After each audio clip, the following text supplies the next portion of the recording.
Keith, thanks, and Julian, thanks so much for your time. Keith, starting with you, do you agree with Opposition Leader Peter Dutton's call not to name climate targets ahead of the election? I do, because you've got to do the work about this. This is a complex problem. Decarbonising the economy is a challenge not just faced by Australia, but the United States and the EU. And what we are seeing is that none of those three are going to meet the 2030 targets, especially in a cost of living crisis when electricity is the sector that is hit hardest. So this transition is incredibly complex. You've got to do the modelling, you've got to do the work, and you can only do that when you're actually in government with all of the resources. Simply giving a target before one election like Labor did and then not achieving it is not helping this problem, and that is the source of climate wars, not actually solving the problem. Was it a captain's call though? Did it go through the coalition party room?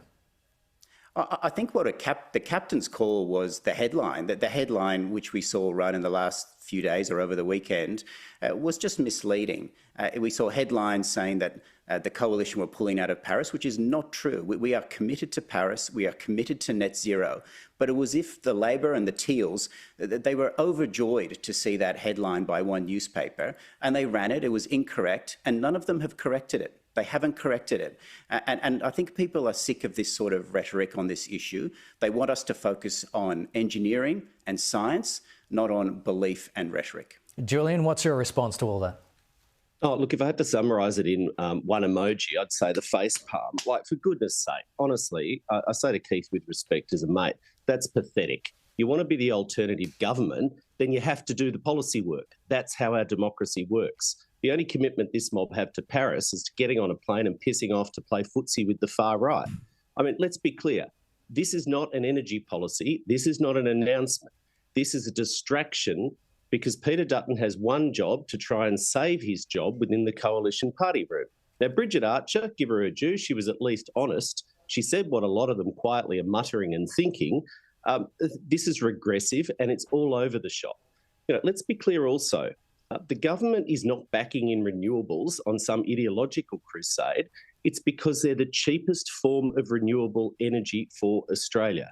Nuclear power is a fantasy.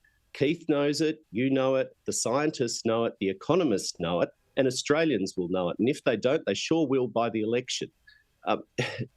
Under the coalition's watch, Keith talks about being in opposition and it's all too hard to do policy.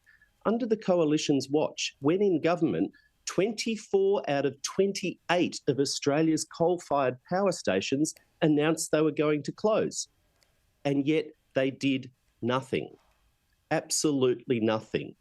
The only risk of a nuclear meltdown, to be honest, is the R word. When you say renewables, the coalition party room melts down.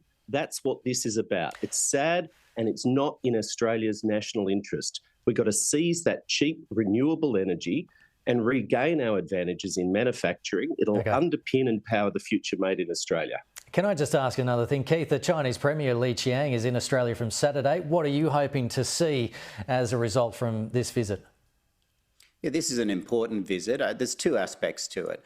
The first is that as a member of an electorate that has one of the largest Chinese diaspora in Australia, on the draft boundaries I will be the largest, so many of my community have small and medium businesses that engage in trade with China. So a return to normality of having those restrictions lifted and acknowledging the importance of that trade is vital to our country and to my community. But I think on the other hand, you can also have frank conversations about some of the concerns about the near misses that have occurred, particularly against our ADF.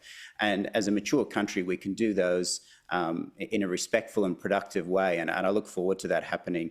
In fact, I'm attending an event where the Premier will be there too, and I look forward to meeting him.